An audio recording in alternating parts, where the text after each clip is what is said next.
lupa subscribe, like, and share. Terima kasih. Assalamualaikum warahmatullahi wabarakatuh. Waalaikumsalam warahmatullahi wabarakatuh. Bismillahirrahmanirrahim. Alhamdulillahi rabbil alamin. Wassalatu wassalamu ala ashrafil anbiya'i wal mursalin, Sayyidina wa maulana Muhammadin wa ala alihi wa ashabihil mujahidin at-tahirin, amma ba'du. Saudara-saudara kaum muslimin rahimakumullah. Agama mengajarkan bahwa di dalam melaksanakan segala macam pekerjaan hendaklah dilaksanakan dengan penuh hati-hati dan perhitungan. Dikatakan dalam pepatah, fit ta'annis salamah wa fil ajalatin nadamah. Di dalam keberhati-hatian itu ada keselamatan, dan di dalam sikap tergesa-gesa, di dalam sikap terburu-buru biasanya mengandung penyesalan. Tetapi ada 5 perkara yang malah memang harus dikerjakan secara buru-buru. Apa yang 5 perkara itu? Pertama, mengubur jenazah. Tidak baik kalau jenazah itu disemayamkan sampai 2-3 hari di rumah. Dan yang lebih baik mengubur jenazah itu adalah di tempat di mana dia meninggal. Contohnya adalah baginda Nabi. Beliau kelahiran Mekah. Beliau wafat di Madinah. Maka di Madinah itulah beliau dimakamkan, dan bukan di kota Mekah. Karena prinsipnya agama menginginkan kemudahan dan tidak menginginkan kesukaran. Hal kedua yang harus dikerjakan dengan segera ialah mengawinkan anak perempuan. Apabila kita mempunyai anak perempuan, sudah sampai usianya untuk memasuki ambang pintu pernikahan, dan dia sudah minta untuk dinikahkan, maka segeralah orang tua menikahkannya atau mengawinkannya.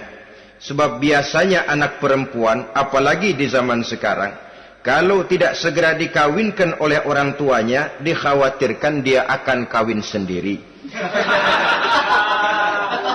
Dan itu tentu akhirnya akan merepotkan kedua orang tuanya.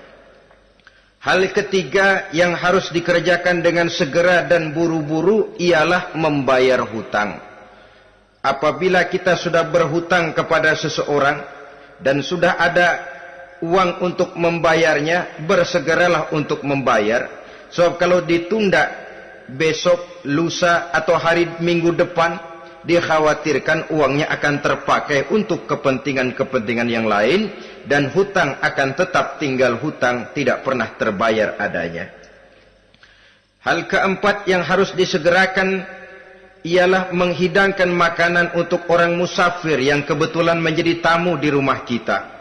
Dan hal yang kelima yang harus dilakukan dengan buru-buru, dengan segera, bertaubat apabila mengerjakan perbuatan dosa.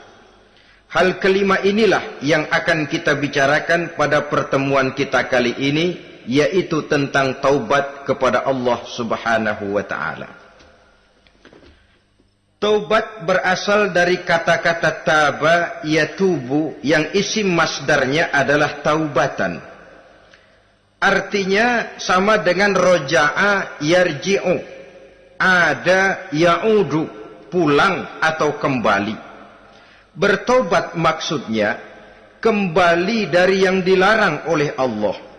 Kalau dalam perjalanan hidup ini kita suka menerjang larangan-larangan Allah, melaksanakan apa-apa yang dilarang olehnya, maka taubat artinya meninggalkan larangan-larangan itu dan kembali kepada apa yang diperintah oleh Allah Subhanahu wa ta'ala. Kenapa taubat ini harus disegerakan? Karena makhluk bernama manusia ini sulit melepaskan diri dari dosa dan salah. Nabi bersabda, kullu bani Adam khatta'un wa khairul khatta'ina tawwabun. Setiap anak Adam, yakni setiap manusia, pasti mempunyai dosa dan kesalahan. Dan sebaik-baik orang yang mempunyai dosa dan kesalahan ialah orang yang segera bertaubat. Dengan kata lain, orang yang baik sesungguhnya bukanlah orang yang tidak punya salah, karena tidak ada orangnya yang tidak punya salah. Tetapi orang yang baik adalah orang yang apabila melakukan kesalahan, dia segera sadar, dijadikannya kesalahan itu sebagai pelajaran untuk tidak diulanginya lagi pada masa-masa yang akan datang. Inilah yang digambarkan oleh Allah Subhanahu wa taala dalam surah Ali Imran ayat 135. Walladzina iza fa'alu fahishatan, dan orang-orang yang apabila mereka terjatuh ke dalam perbuatan dosa, au zalamu anfusahum, atau berbuat zalim kepada diri mereka sendiri, dzakarullaha fastaghfaru lidzunubihim, mereka segera ingat kepada Allah dan memohon ampun terhadap dosa yang pernah mereka kerjakan. Saudara-saudara kaum muslimin rahimakumullah, sejak awalnya iblis memang sudah memproklamirkan diri di hadapan Allah Subhanahu wa taala. Apa kata iblis? Ya Rabbi wa izzatika la azalu aghwi bani adama ma damat arwahuhum fi ajsadihim. Ya Allah, demi kemuliaanmu saya bersumpah, kata iblis, saya akan selalu memperdayakan anak-anak Adam. Saya akan selalu menggoda manusia selama ruh mereka masih ada di dalam jasad mereka. Jadi selama ruh masih ada di dalam jasad, selama itulah iblis akan selalu berusaha menggelincirkan manusia untuk jatuh ke tempat-tempat salah dan ke tempat-tempat dosa. Tetapi kemudian Allah juga memberikan jaminan. Allah menjawab proklamasi iblis ini, wa izzati wa jalali ya mal'un la azalu aghfiru lahum mastaghfaru. Demi kehormatanku, demi kemuliaanku, hai mal'un, hai yang terkutuk, hai iblis, kalaupun engkau selalu memperdayakan manusia, kalaupun engkau selalu menipu dan menggoda mereka sepanjang ruh mereka masih ada di dalam jasad, aku akan senantiasa memberikan ampun kepada mereka sepanjang mereka memohonkan ampun kepadaku. Inilah jaminan dari Allah Subhanahu wa ta'ala. Saudara-saudara kaum muslimin rahimakumullah, oleh karenanya apabila kita berbicara tentang taubat, artinya kita berbicara tentang tingkah laku kita dalam kehidupan sehari-hari. Apa yang harus kita lakukan untuk sempurnanya satu taubat? Pertama, menyesal terhadap dosa yang pernah kita lakukan.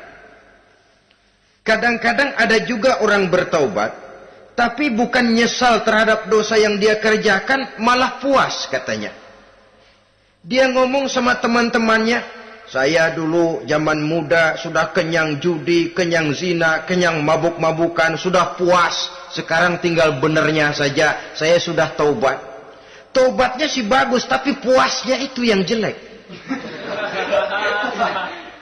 Kenapa harus dikatakan puas? Bukan puas, menyesal. Menyesal saya dulu. Kenapa hanyut terjebak dosa? Kenapa tenggelam di meja judi? Kenapa tenggelam di minum-minuman keras? Kenapa hanyut kepada perbuatan munkar dan maksiat? Saya menyesal sekali. Menyesal diperintah dan bukan malah puas. Dari rasa menyesal ini nanti timbul hal yang kedua, yaitu berniat tidak akan mengulangi lagi perbuatan dosa. Kalau menyesal tapi masih diulangi lagi, itu belum taubat yang sebenarnya. Saya kapok, menyesal, tidak mau minum minuman keras lagi. Besok tidak ada minuman keras, malah pusing, nyari kesana kemari. Itu belum taubat yang sebenarnya. Jadi setelah menyesal, berniat tidak akan mengulangi lagi perbuatan dosa itu. Kalau menyesal tapi masih diulanginya lagi, itu sama saja dengan main-main. Saudara-saudara kaum muslimin rahimakumullah, barangkali itu yang orang namakan dengan taubat sambal namanya. Kita kalau makan nasi pakai sambal, pedesnya bukan main, repot, marah, ngomel. Gila, sambal pedes bukan main, taubat sama sambal. Tobat sama sambal katanya. Tapi 2-3 hari kemudian dia makan lagi, nggak ada sambal, nyari. Kemarin sudah taubat, 2 hari kemudian malah nyari. Ini bukan taubat yang sebenarnya. Penyesalannya tidak diiringi dengan berniat untuk tidak mengulangi perbuatan dosa itu selama-lamanya. Saudara hadirin, kita sudah taubat, tidak mau lagi minum minuman keras. Datang teman, minum ya, nggak mau. Kenapa? Saya sudah taubat. Yang benar, benar. Kalau dibayarin, tahu dah. Jadi rupanya taubatnya itu cuma karena nggak ada yang bayarin. Begitu datang yang bayarin, berangkat lagi. Itu belum lagi merupakan taubat yang sebenarnya. Begitu juga kita taubat dari meja judi. Pada waktu sudah bures, bangkrut, habis-habisan, mungkin menyesal, mungkin bertaubat. Inilah akibatnya judi, rumah tangga berantakan, harta boros, anak terlantar, uang tidak ada. Taubat, saya tidak mau lagi-lagi tenggelam di meja judi. Pada saat kondisinya bangkrut, itu yang diucapkan. Tapi 2-3 hari, 4-3 minggu, 1 bulan kemudian rezekinya banyak, makmur lagi, usahanya maju lagi, lupa lagi dia kepada ucapan sebelumnya. Akhirnya sedikit demi sedikit tenggelam kembali di meja judi. Ini pun belum merupakan taubat yang sebenarnya. Jadi untuk sempurnanya taubat, yang pertama menyesal terhadap dosa yang telah dilakukan, yang kedua berjanji tidak akan mengulangi lagi, kemudian yang ketiga meninggalkan perbuatan jahat itu untuk selama-lamanya. Dengan kata lain, kalau memang taubat tidak mau minum lagi, talak 3 itu minuman keras. Kalau memang niat tidak akan berjudi lagi, talak 3 itu segala macam bentuk perjudian, meninggalkan perbuatan jahat. Yang keempat, menunaikan semua fardu dan kewajiban. Sebab barangkali pada saat kita tenggelam dalam dosa, perintah-perintah Allah, jangankan yang sunnah, yang wajib saja sering kita lalaikan. Maka apabila diri telah berniat melaksanakan taubat, maka tunaikan semua kewajiban yang disyariatkan oleh agama kepada kita. Yang kelima, meminta halal kepada para lawannya dengan termasuk mengembalikan hak milik orang lain. Ini kalau menyangkut hukukul adamiyin atau hak-hak manusia. Jadi kalau kita berdosa kepada sesama manusia, Allah belum akan menerima taubat kita kalau kita belum minta maaf kepada yang bersangkutan. Adapun kalau kita sudah minta maaf tapi yang bersangkutan tidak mau memberikan maaf, itu urusan dia kepada Allah. Urusan kita adalah meminta maaf kepada yang bersangkutan. Hal yang keenam, mendidik atau melatih diri untuk bertaat kepada Allah. Sebagaimana kita dulunya telah melatih diri, memperturutkan diri untuk berbuat durhaka. Lalu memperbaiki yang dimakan dan yang diminum. Itu juga merupakan ciri dari orang-orang yang melaksanakan taubat kepada Allah Subhanahu wa ta'ala. Kemudian apalagi memperbanyak istighfar di dalam kehidupan. Disabdakan oleh Nabi, inna likulli da'in dawa'un wa dawa'u zunubi al-istighfar. Sesungguhnya segala macam penyakit tentu ada obatnya, dan obat dari segala macam dosa adalah istighfar. Saudara-saudara kaum muslimin rahimakumullah. Jadi kalau yang terdahulu merupakan perbuatan-perbuatan konkret, maka yang terakhir ini taubat dalam bentuk ucapan berupa memperbanyak istighfar, memohonkan ampun kepada Allah Subhanahu wa ta'ala. Mari kita lihat. Dalam teladan hidup kita, manusia yang hatinya paling bersih tidak lain adalah Rasulullah sallallahu alaihi wasallam. Beliau sudah mendapat jaminan ampun dari seluruh dosa. Liyaghfir lakallahu ma taqaddama min zambika wa ma ta'akhkhar, kata Allah. Muhammad, dosamu yang dahulu, dosamu yang sekarang, dosamu yang akan datang jikalau memang ada, seluruhnya sudah mendapat jaminan ampun dari Allah. Tetapi coba lihat dari sejarah perjalanan hidup yang mulia ini. Sungguh pun beliau sudah nyata-nyata mendapat jaminan ampun dari Allah.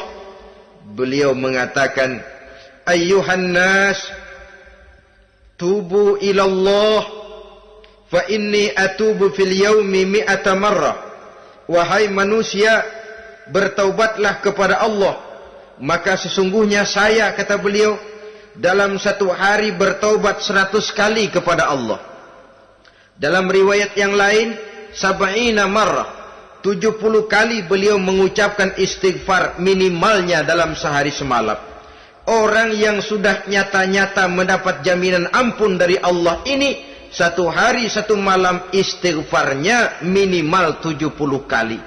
Apatah lagi kita yang nyata-nyata belum mendapat jaminan ampun dari Allah. Di dalam satu hadis diriwayatkan bahwa iblis laknatullah alaih pernah berkata, ahlaktun nasa bizzunubi wal ma'asi. Aku rusak dan aku hancurkan kehidupan manusia dengan dosa dan dengan segala macam perbuatan maksiat. Iblis menghancurkan manusia dengan menanamkan kegemaran berbuat dosa dan menanamkan kesukaan untuk bergelimang dalam dunia maksiat.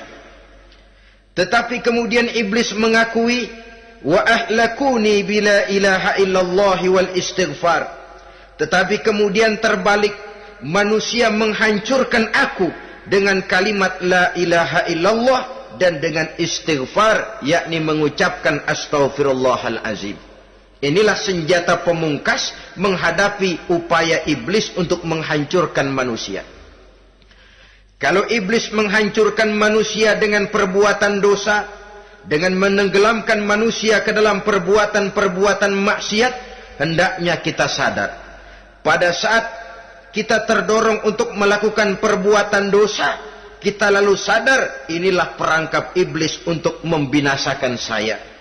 Pada saat kita terjebak ke dalam perbuatan maksiat dan munkarat, ingatlah baik-baik, inilah perangkap iblis untuk merusak dan membinasakan saya. Maka hancurkan perangkap iblis, hancurkan tipu daya dan usaha iblis itu dengan apa? Dengan kalimat la ilaha illallah dan dengan memperbanyak istighfar. Falamma ra'aitu dzalik, ketika aku lihat hal itu, kata iblis, mereka hancurkan kita dengan dosa dan maksiat, dan kita hancurkan mereka dengan la ilaha illallah dan istighfar. Diamkah iblis? Puaskah iblis? Ternyata tidak. Apabila aku lihat usaha manusia itu, ahlaktuhum bil huda, ahlaktuhum bil hawa, wahum yahsabuna annahum muhtadun. Apabila mereka hancurkan aku dengan la ilaha illallah dan istighfar, maka aku kembali menghancurkan mereka dengan mempergunakan hawa nafsu, sehingga mereka menyangka bahwa mereka adalah orang-orang yang mendapat petunjuk. Ditanamkan dalam diri kita perasaan bahwa kitalah orang yang paling benar. Itu pun tipu daya iblis. Maka orang pintar itu baik, tapi merasa pintar itu jelek. Orang benar itu bagus, tapi merasa benar itu tidak baik. Karena biasanya orang kalau sudah merasa benar, lalu cenderung untuk menganggap orang lain tidak benar. Kalau sudah begitu, dia akan mengklaim diri, sayalah orang yang paling benar, yang lain tidak benar semuanya. Itu termasuk perangkap iblis juga. Setelah kita gempur mereka dengan kalimat tahlil dan dengan kalimat istighfar. Saudara-saudara kaum muslimin rahimakumullah, Allah maha pengasih dan maha penyayang. Ia akan mengampunkan perbuatan yang bersifat salah dari manusia. Hanya manusia saja yang kadang-kadang bodoh, tidak mau mengampuni dan memaafkan dirinya sendiri, dengan membiarkan dirinya terseret berlarut-larut dalam dosa tanpa keinginan untuk bertaubat. Sepanjang nafas belum sampai di tenggorokan, sepanjang matahari masih terbit di sebelah timur dan terbenam di sebelah barat, sepanjang itu Allah masih akan menerima taubat seorang hamba. Innallaha yaqbalu taubatal abdi ma lam yugharghir. Allah akan senantiasa menerima taubat seorang hamba sebelum nafasnya sampai di tenggorokan. Apabila nafas sudah sampai di tenggorokan, maka taubat sudah terlambat adanya. Lalu yang konkret di dalam kehidupan ini, apa ciri-ciri dari orang yang melaksanakan taubat itu?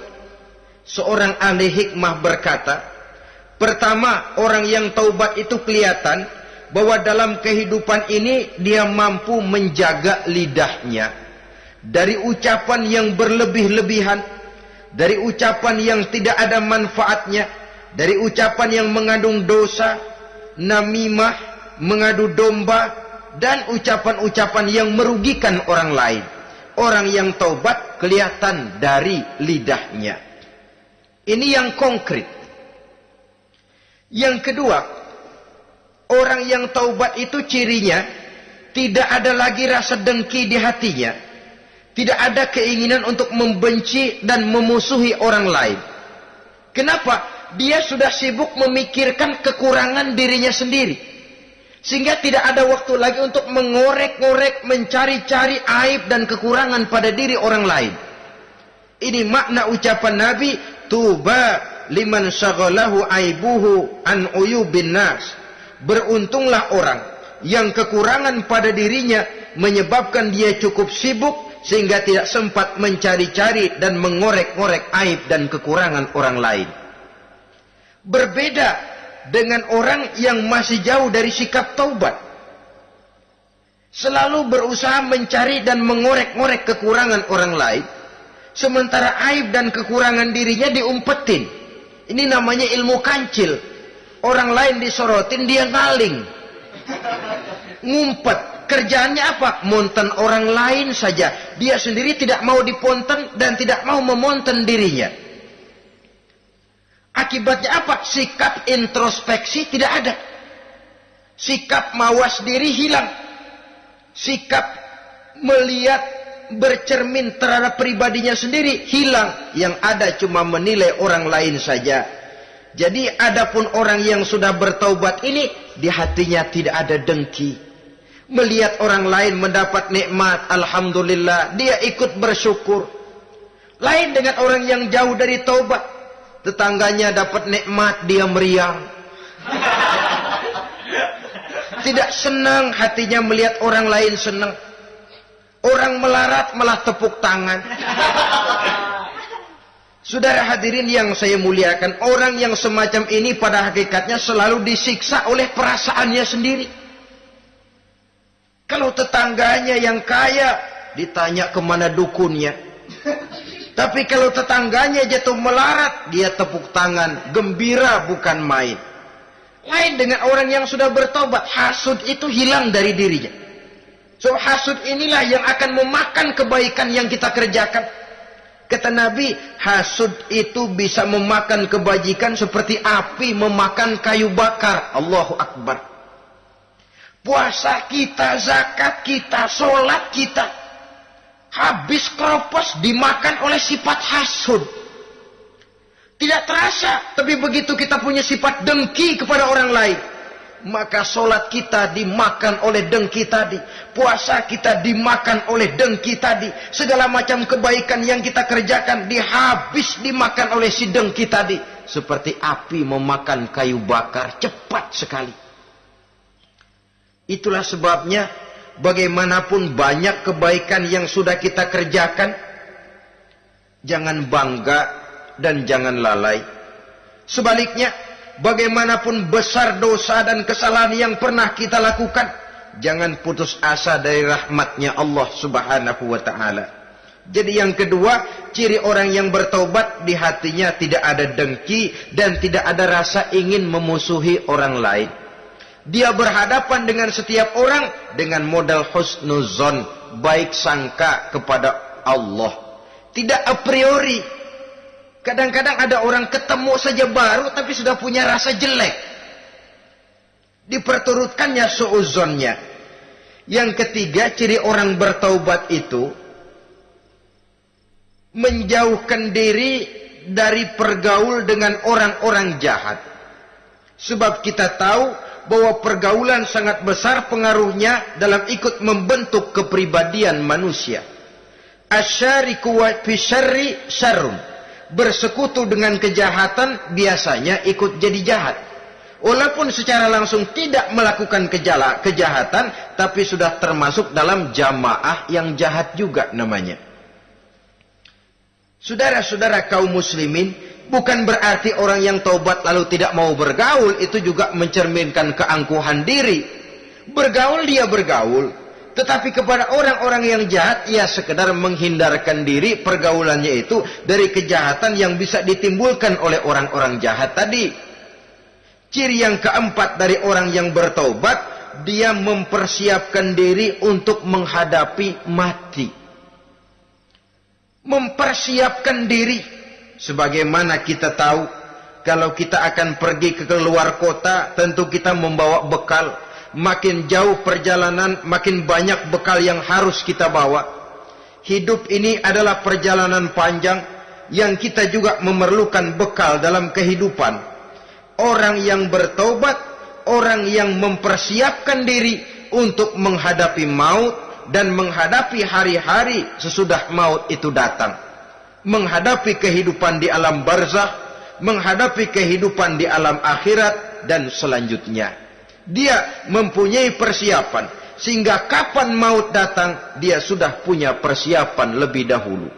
Saudara, kalau kita siap dipukul orang, pada saat pukulan itu datang, rasanya sakitnya agak lebih kurang daripada kita tidak pernah siap untuk dipukul. Walaupun bobot pukulannya sama, tapi kita akan lebih punya daya tahan kalau kita sudah siap.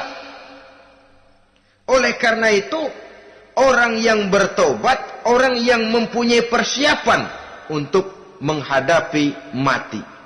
Tidak hanya untuk menghadapi mati, tapi juga menghadapi hidup di seberang kematian nanti. Maka karenanya dia sibuk dengan dunianya, tapi juga dia lebih sibuk dengan akhiratnya. Dia tenggelam dalam berbagai macam kesibukan dunia, lain saat dia memfanakan diri untuk membekali diri menghadapi kehidupan sesudah hidup yang sekarang ini. Ciri-ciri ini tentu akan kelihatan dari gerak hidup seseorang. Saudara-saudara kaum muslimin rahimakumullah. Jadi dengan kata lain, kalau kita kembali kepada surah Ali Imran ayat 135 tadi, apabila dalam kehidupan terjebak kita kepada perbuatan dosa atau zalim kepada diri sendiri, zakarullah, segeralah mengingat Allah, fastaghfaru li dzunubihim, dan segera memperbanyak istighfar, memohon ampun kepada Allah Subhanahu wa taala, sebab dosa dalam Islam hanya bisa ditebus dengan taubat. Bukan dengan uang, bukan dengan beras, bukan juga dengan piagam. Dosa dalam Islam hanya bisa ditebus dengan melaksanakan taubat kepada Allah. Dan untuk bertaubat tidak usah ngulur waktu. Besok saja, bulan depan saja, tahun depan saja, nanti saja kalau sudah agak sedikit tua. Ibarat diri kita ini kaca, kata Imam Ghazali, maka dosa adalah debu. Apabila kaca kena debu, sedikit nempel debu lalu dilap, sedikit nempel debu terus dilap lagi, insya Allah kaca akan tetap bersih. Tapi kalau kita menunggu debu sampai banyak, apalagi sampai berurat, berkarat, nanti akan sulit membersihkannya. Demikian hati manusia itu. Kalau sudah dihinggapi oleh dosa, ditumpuknya lagi, berkarat dosa dalam hati, biasanya berat untuk melaksanakan taubat. Untuk lebih meningkatkan pengertian kita tentang ciri dari orang-orang yang bertaubat, mari kita ikuti sebuah dialog yang pernah terjadi antara Rasul dengan para sahabat. Satu hari ketika sedang berkumpul dengan para sahabat, baginda Rasul bertanya, "Atadruna manit taib?" Saudara-saudara, tahu enggak saudara-saudara, siapa sebenarnya orang-orang yang bertaubat itu? Macam-macamlah jawaban para sahabat, tapi yang jelas akhirnya mereka berkata, Allahu wa rasuluhu a'lam. Allah dan Rasulnya yang lebih tahu siapa sebenarnya orang yang bertaubat itu. Atas jawaban ini, baginda Rasul lalu menegaskan. Pertama, man taba wa lam yata'allamil ilma falaysa bitaibin. Siapa orang yang mengaku bertaubat kepada Allah, lalu dia tidak mau mencari ilmu, tidak mau belajar, falaysa bitaibin, maka dia belum termasuk orang yang bertaubat. Jadi di sini jelas bahwa bukan hanya dari dosa kita bertaubat, juga bertaubat dari kebodohan. Dalam arti tidak membiarkan diri kita bodoh terus menerus. Dengan bahasa anak sekarang, bodoh tapi betah.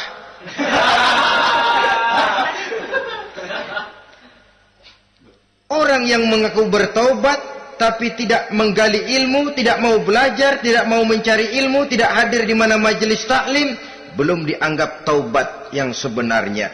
Jadi grafik orang yang taubat itu kelihatan dari kesungguhannya mencari ilmu, menghadiri majelis taklim, menghadiri kuliah-kuliah, ceramah-ceramah dan diskusi-diskusi keagamaan. Rakus dia dengan ilmu pengetahuan agama, sehingga dengan ilmunya taubatnya semakin mantap. Ini ciri yang pertama.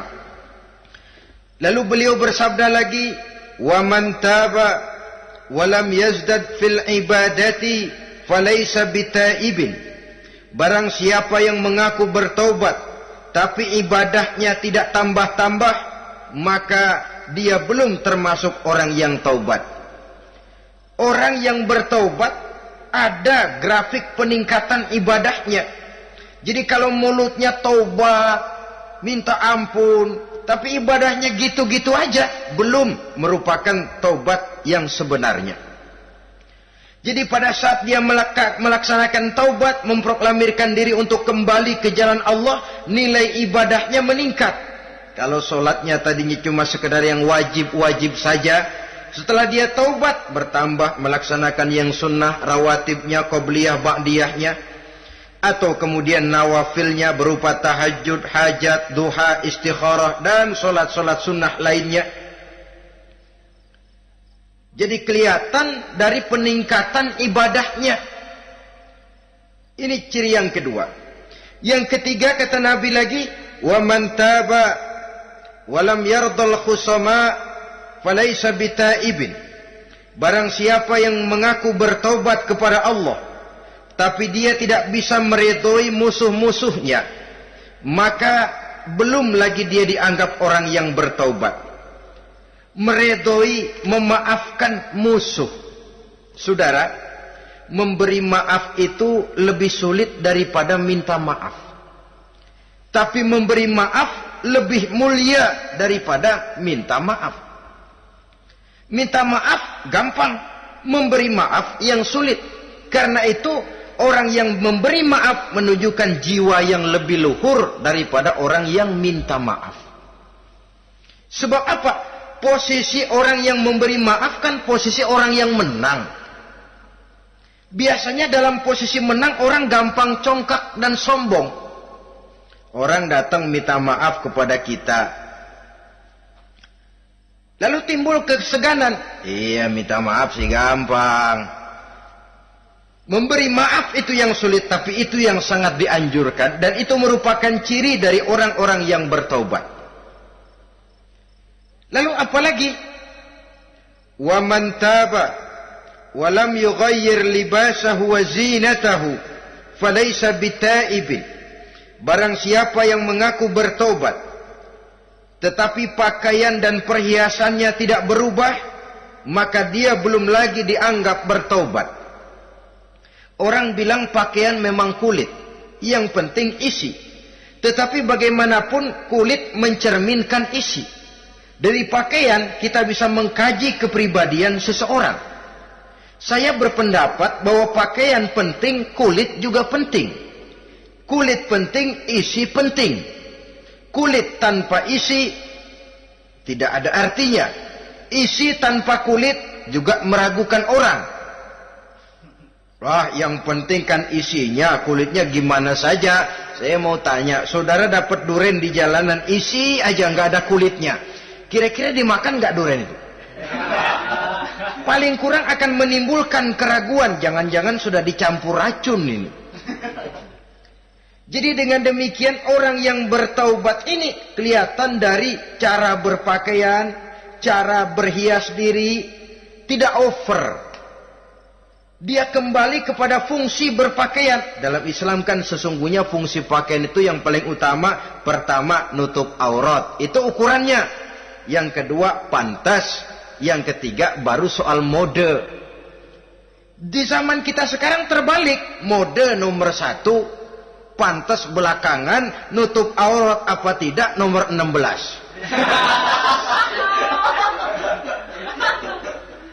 Kalau sudah mode, kita kekurangan pertimbangan. Ini buat saya pantas apa tidak, ini menutup aurat apa tidak. Kita balik. Padahal fungsi berpakaian dalam Islam tujuan utamanya pertama nutup aurat. Biar modenya mutaakhir ciptaan Pierre Cardin sekalipun, kalau memang tidak nutup aurat, ya hukumnya masih belum berpakaian. Atau juga ukuran yang kedua, pantas. Yang orang lain pantas kita pakai, belum tentu kita pantas. Kita kadang-kadang kehilangan pertimbangan. Lihat iklan bintang film memakai pakaian yang begini bagus, lalu kita pakai saja. Ya tentu namanya bintang film. Kadang-kadang pakaian untuk show dipakai buat kondangan. Akhirnya habis sekampung orang nonton dia. Yang nggak pantas toh, nggak wajar. Saudara hadirin yang saya muliakan, orang yang bertobat kelihatan dari pakaian dan perhiasannya. Kalau sudah memakai perhiasan, ya sekedarnya saja. Tidak lalu dengan niat supaya orang tonton, supaya orang lihat, supaya orang tahu dia kaya, supaya timbul decak kagum, asal dia lihat orang lalu wah. Kalau sudah diwahi lalu senang. Saudara hadirin yang saya muliakan. Kemudian kata Nabi lagi, "Wa man taba wa lam yubaddil ashabahu falaysa bitaibin." Siapa yang mengaku bertaubat tapi pergaulannya dari itu ke itu saja, seperti itu juga, tidak mengalami perubahan, maka dia belum lagi dianggap bertaubat. Kalau taubat kita dari judi, jangan bergaul lagi dengan penjudi. Dalam arti, jangan berkumpul di majelis judi. Ah, saya sih udah taubat nggak main judi, tapi ngumpulnya di situ terus. Ya bagaimana? Pada akhirnya toh akan terseret juga. Saudara hadirin yang saya muliakan, jadi dengan demikian lingkungan juga sangat besar pengaruhnya dalam kriteria orang yang bertaubat. Selanjutnya Nabi bersabda, "Wa man taba wa lam yughayyir khuluquhu falaysa bitaibin." Siapa yang mengaku bertaubat tapi akhlaknya, budi pekertinya tidak mengalami perubahan, maka orang itu pun belum dianggap bertaubat. Ini juga konkret. Orang yang bertaubat kelihatan dari akhlaknya. Kalau kemarin sama orang tua songong, kurang ajar, nyelongcong, maka setelah taubat dia berakhlak kepada orang tua. Kalau kemarin kepada anak muda menindas, tidak senang kepada anak muda yang maju, setelah dia taubat, dia bisa menyayangi kepada anak-anak muda. Akhlak ini lain dengan adat, istiadat. Adat biasanya hanya memandang yang lahir, sedangkan akhlak zahir batin dipandang. Contoh, seorang anak muda kalau lewat di depan orang tua membungkukkan badan, menurut adat dia sudah sopan. Tapi menurut akhlak belum tentu berakhlak. Tergantung kepada niatnya apa membungkukin badan. Permisi apa ngina. Kan mungkin saja orang membungkukkan badan lewat di depan aki-aki karena menghina, sebab aki-aki itu badannya udah bungkuk. Jadi gerakan zohir yang baik, yang diiringi dengan niat yang baik, itulah cerminan daripada akhlak. Kalau adat terlepas dari soal niat. Asal zohirnya sudah oke, menurut adat, oke dia beradat. Niatnya apa? Adat tidak pernah menilai. Maka orang yang bertaubat pun kelihatan dari akhlaknya. Dan akhlak itu adalah keseluruhan tingkah hidup manusia. Cara berjalan ada akhlak. Cara makan ada akhlak. Cara duduk ada akhlak. Cara tidur ada akhlak. Sehingga pantas ketika Siti Aisyah ditanya, Aisyah, Rasulullah itu akhlaknya apa sih? Beliau menjawab, karena Rasulullah khuluquhul Quran. Rasulullah itu akhlaknya Quran. Sehingga di kalangan ilmuwan lalu ada ungkapan bahwa Nabi Muhammad adalah Quran berjalan. Maksudnya seluruh konsepsi Quran sudah diterjemahkan dalam kehidupan Nabi. Maka tidak heran kalau Islam mengatur kehidupan manusia sejak yang sekecil-kecilnya sampai yang sebesar-besarnya. Cara berpakaian ada akhlaknya, kan begitu toh dalam Islam. Saudara diri di depan kaca, ngaca, ada akhlaknya, ada bacaannya. Allahumma kama hassanta khalqi fahassin khuluqi. Sampai saudara masuk ke dalam WC sekalipun ada akhlaknya. Karena akhlak adalah keseluruhan gerak hidup manusia. Orang yang bertobat kelihatan dari perubahan akhlaknya. Kemudian beliau bersabda, "Wa man taba wa lam yatwi firashahu wa bisatahu falaysa bitaibin."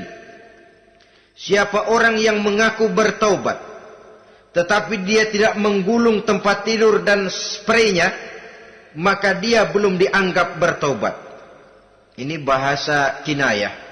Menggulung spray, melipat tempat tidur artinya lebih banyak ibadahnya daripada tidurnya.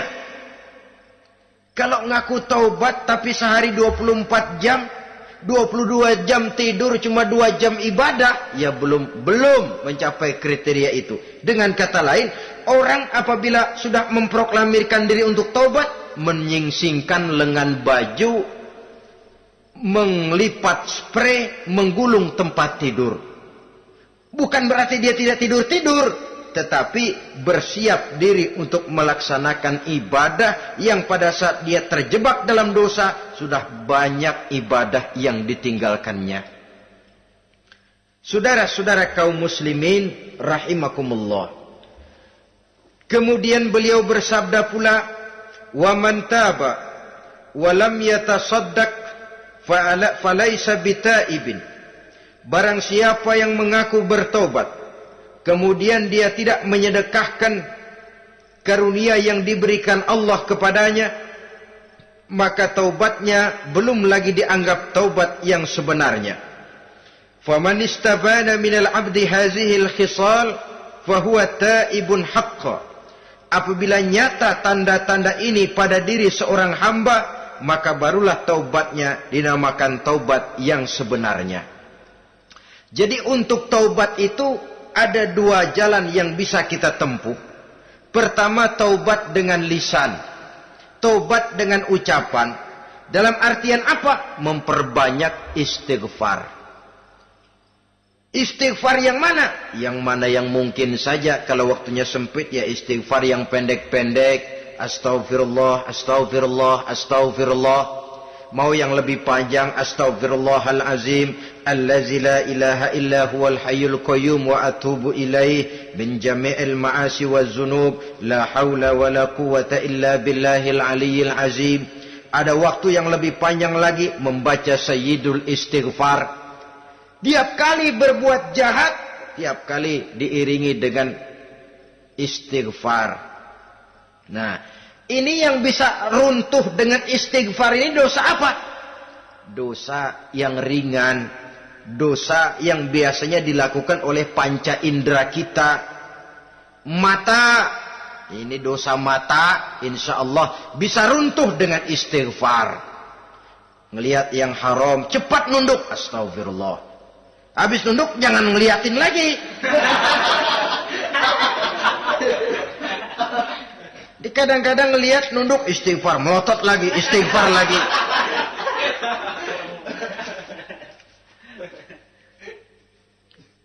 Saudara hadirin yang saya muliakan, kata Imam Ali, nazratul ula laka wasaniyatu alaika. Ini dalam menjaga mata. Pandangan pertama rezekimu, kelihatan, namanya kelihatan kan rezeki. Pandangan pertama rezekimu, ulangannya dosamu. Ulangannya ini yang bisa membawa dosa. Dosa karena lidah, mengucapkan kata-kata yang menyakitkan orang. Dengan istighfar, insya Allah runtuh. Adapun dosa-dosa besar lainnya, tentu harus dengan perbuatan. Tidak cukup dengan sekedar istighfar saja. Perbuatannya apa? Itulah seperti yang sudah saya sampaikan pada ciri-ciri orang yang bertaubat tadi. Oleh karenanya, beruntunglah kita masih diberikan umur oleh Allah. Sehingga segala dosa dan kesalahan yang kita lakukan, kita masih punya kesempatan untuk mengadakan pemutihan, bertaubat kepada Allah. Nah, apa kemudahan yang diberikan Allah kepada orang yang melazimkan istighfar di dalam hidupnya? Pertama, kata Nabi, man lazimal istighfar, siapa orang yang melazimkan, membiasakan diri istighfar, diberikan keistimewaan oleh Allah. Pertama, ja'alallahu lahu min kulli dhikin makhraja. Allah akan memberikan jalan keluar untuknya dari segala macam kesulitan. Hidup ini kan problem. Makin tinggi status sosial, makin banyak urusan. Urusan akan selesai apabila hidup di dunia selesai. Kita menyangka orang lain lebih enak dari kita, padahal tiap orang punya urusan. Yang namanya enak barangkali persis seperti pelangi biang lala itu.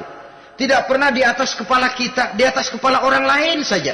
Begitu kita memandang keenakan dalam hidup ini. Petani bilang pedagang enak, pedagang bilang petani enak. Tapi begitulah keenakan itu. Orang yang melazimkan istighfar, dia akan diberikan jalan keluar dari segala macam kesulitan. Menurut perhitungan otak, deadlock, buntu, tidak sanggup lagi, entah bisa terwujud dan terlaksana. Allah memberikan jalan keluar dari segala kesulitan. Saudara, kalau Allah sudah memberikan jalan keluar dari kesulitan, siapa lagi yang bisa bikin sulit kita? Kalau Allah yang memberikan jalan keluar, everything is running well katanya. Semua urusan bisa jalan dengan lancar. Tapi tanpa istighfar, jauh kita dari Allah. Jalan yang sudah lapang pun bisa jadi sempit. Urusan yang sudah nyata akan selesai pun bisa jadi injelimet. Dan jalan yang tadinya tidak berliku-liku pun bisa berliku-liku. Ini faktor yang di luar perhitungan matematis. Kita tidak mampu, Allah maha mampu. Menurut akal kita tidak mungkin. Kalau Allah mau, tidak ada yang tidak mungkin. Saudara-saudara, ini fasilitas pertama. Orang yang gemar istighfar, diberikan jalan keluar dari segala macam kesulitan. Yang kedua, wa min kulli hammin faraja. Diberikan kegembiraan dari setiap kesusahan yang dihadapinya. Ada saja faktor-faktor yang mendatangkan kegembiraan, yang mendatangkan refreshing di dalam kehidupannya, sehingga dia tidak lalu merasa jalannya buntu, tidak merasa kesulitannya tidak pernah terselesaikan. Dan yang ketiga, fasilitas yang diberikan Allah kepada orang yang gemar istighfar, wa razaqahu min haitsu la yahtasib. Allah akan memberikan kepada mereka rizki dari jalan yang tidak pernah mereka sangka-sangka, dari jalan yang tidak pernah mereka perkirakan sebelumnya. Saudara-saudara kaum muslimin rahimakumullah, inilah fasilitas ketiga yang diberikan Allah kepada orang yang gemar istighfar. Rizkinya datang dari jalan yang tidak disangka-sangka. Sebab rizki ini juga termasuk hal gaib. Dan jangan lupa, ar-rizku bimakna al-ata hissiyan kana au ma'nawiyan. Rizki adalah pemberian, baik yang konkret maupun yang abstrak. Kita sering membatasi pengertian rizki, maka rezeki kita jadi sering terbatas. Menurut kita kan yang namanya rezeki cuma duit saja. Kalau bukan duit, bukan rezeki. Padahal semua karunia Allah itu rezeki. Umur, rezeki. Istri, rezeki. Anak, rezeki. Pangkat dan jabatan, rezeki. Termasuk duit juga rezeki. Tapi dalam kebiasaan kita, rezeki cuma duit. Begitu duit seret, kita anggap rezeki macet. Maka akhirnya kita tidak bersyukur kepada Allah. Padahal mungkin di sektor duit macet, tapi rezeki dari segi lain, ilmu barangkali tambah, wibawa naik, pangkat naik, anak tambah, itu juga merupakan rezeki. Saudara-saudara kaum muslimin rahimakumullah, orang yang gemar istighfar ini diberikan rezeki dari jalan yang tidak disangka-sangkanya. Dibukakan perbendaharaan Allah untuknya. Sehingga rezekinya datang dari cara yang tidak disangka-sangka. Allah Maha Kaya. Kalau dia mau, la mani'a lima a'taita wa la mu'tiya lima mana'ta. Tidak satu kekuatan pun yang mampu mencegah apa yang hendak diberikan Allah, dan tidak satu kekuatan pun yang sanggup memberikan apa yang dicegah oleh Allah Subhanahu wa taala. Ini keistimewaan yang diberikan Allah kepada mereka yang gemar beristighfar di dalam kehidupan ini. Jangan lagi berpikir, gua sih nggak punya dosa, istighfar amat. Sombong, saudara-saudara. Manusia itu lebih baik merasa banyak dosa daripada merasa tidak punya dosa. Tanda orang bahagia, kata Nabi, 4. Pertama, orang yang selalu ingat kepada kesalahan yang pernah dia lakukan. Itu orang bahagia. Selalu ingat kepada kesalahan yang pernah dilakukannya. Sehingga pada saat akan melakukan kesalahan yang baru, dia mikir-mikir. Dosa gue yang kemarin udah 3 keranjang, nih nambah lagi. Ingatannya terhadap kesalahan yang lalu akan merupakan langkah preventif yang mencegah dirinya untuk tidak menambah kesalahannya. Orang bahagia, orang yang selalu ingat kesalahan yang pernah dia lakukan, terbayang di pelupuk mata, bukan ngumpet-ngumpetin dosa. Sebab apa yang mau kita umpetin di hadapan Allah? Yang kedua, tanda orang bahagia itu orang yang selalu melupakan kebaikannya. Kalau dia berbuat baik, dia lupakan. Dia anggap dirinya belum pernah berbuat baik. Sehingga di mana ada kebaikan, dia tidak bisa ikut. Dia merasa sangat rugi. Sebab dia anggap dirinya belum pernah berbuat baik. Yang ketiga, tanda orang bahagia. Dalam urusan dunia, dia lihat ke bawah. Sehingga timbul rasa syukurnya. Bahwa kalau dia sengsara masih banyak yang lebih sengsara dari dia. Bahwa kalau dia miskin masih jauh lebih banyak yang miskin dari dia. Bahwa kalau dia menemui kesulitan masih banyak yang jauh lebih sulit dari dia. Dengan cara itu jiwanya akan lapang, hidupnya akan tenang, dan dia tidak pernah ingkar kepada nikmat yang diberikan Allah. Sebaliknya yang keempat, tanda orang bahagia itu dalam urusan akhirat dia lihat ke atas. Dunia, lihat yang bawah. Akhirat, lihat yang atas. Kalau dia bisa sholat, kenapa saya tidak? Kalau dia sanggup puasa, kenapa saya tidak? Kalau dia bisa baca Quran, kenapa saya tidak? Timbul panas, nyontoh ibadah mendatangkan kebahagiaan.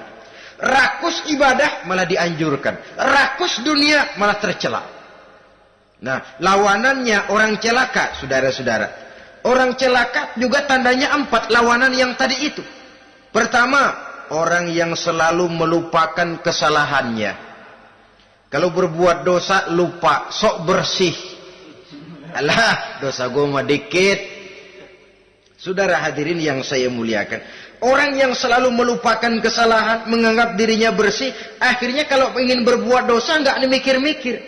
Tidak ada lagi yang ditimbang-timbang. Selanjutnya, yang kedua, orang celaka itu orang yang selalu mengingat kebaikannya. Akhirnya apa? Timbul sifat nepuk dada, membanggakan jasa. Lahirlah pahlawan-pahlawan kesiangan. Selalu membanggakan diri, nepuk dada. Kalau enggak saya, kalau enggak saya.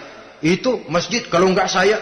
Itu pesantren, kalau enggak saya. Itu umat, kalau enggak saya. Kalau enggak saya. Memangnya kalau enggak sampean kenapa? Orang yang celaka adalah orang yang selalu menghitung-hitung kebaikan yang pernah dikerjakannya. Keikhlasannya kurang, makin dia hitung, makin kurang nilai pahalanya. Makanya kalau berbuat baik, ya anggap saja buang sampah, gak usah ditengok-tengok, gak usah diingat-ingat, dan gak usah mengharap orang yang kita tempat berbuat baik akan membalas kebaikan. Saudara hadirin yang saya muliakan, yang ketiga, tanda orang celaka dalam urusan dunia ngelihatnya ke atas. Panasnya timbul. Syirik dan dengkinya naik. Rakusnya jadi.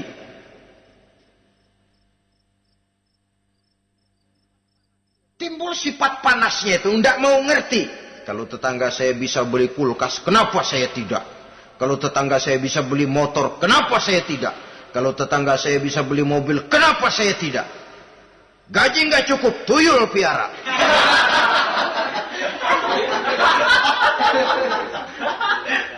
Orang itu kalau sudah didorong oleh rakus kan bisa jadi menghalalkan segala macam cara untuk mencapai tujuan. Dibakar oleh sifat tamak dan rakus bin serakah. Nah, kalau sudah didorong oleh rasa rakus, yang segera tersingkir pertama rasa malu. Orang kalau sudah rakus nggak ada malunya, rasa malunya hilang. Padahal syarat jadi orang itu kan kalau punya rasa malu. Nggak punya rasa malu, kurang syarat jadi orang. Akan bagaimana jadinya masyarakat, bahkan bangsa dan negara, kalau rakyatnya sudah tidak punya rasa malu. Yang kedua, rasa takut hilang, terutama takut kepada Allah. Sirna sama sekali.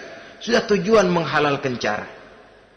Yang keempat, tanda orang celaka dalam urusan akhirat, lihatnya malah ke bawah. Kenapa kamu enggak sholat? Itu bapak anu yang tuaan, enggak, saya enggak lagi. Kenapa ngelihatnya mesti kepada yang begitu? Sehingga lalu tidak ada gairah untuk mencontoh. Saudara-saudara kaum muslimin rahimakumullah, walaupun serba singkat oleh karena terbatasnya ruang pembicaraan ini, mudah-mudahan bisa memberikan gambaran sepintas tentang ciri-ciri orang yang bertaubat. Dengan harapan, marilah kita menjadi orang yang bertaubat sebenarnya, dengan ciri menyesal terhadap dosa yang pernah kita lakukan, meninggalkan perbuatan jahat, dan berjanji tidak akan mengulangi lagi perbuatan jahat itu. Kalau dia menyangkut hak-hak manusia, maka hak itu harus kita kembalikan, dan kepada yang bersangkutan kita harus meminta maaf. Apabila ditambah dengan kegiatan lisan, memperbanyak istighfar dalam kesempatan yang mungkin di sepanjang perjalanan hidup ini. Ini sajalah yang kita bicarakan pada pertemuan kali ini. Terima kasih atas segala perhatian. Mohon maaf atas segala kekurangan. Usikum wa nafsi bitaqwallah. Wassalamualaikum warahmatullahi wabarakatuh. Waalaikumsalam warahmatullahi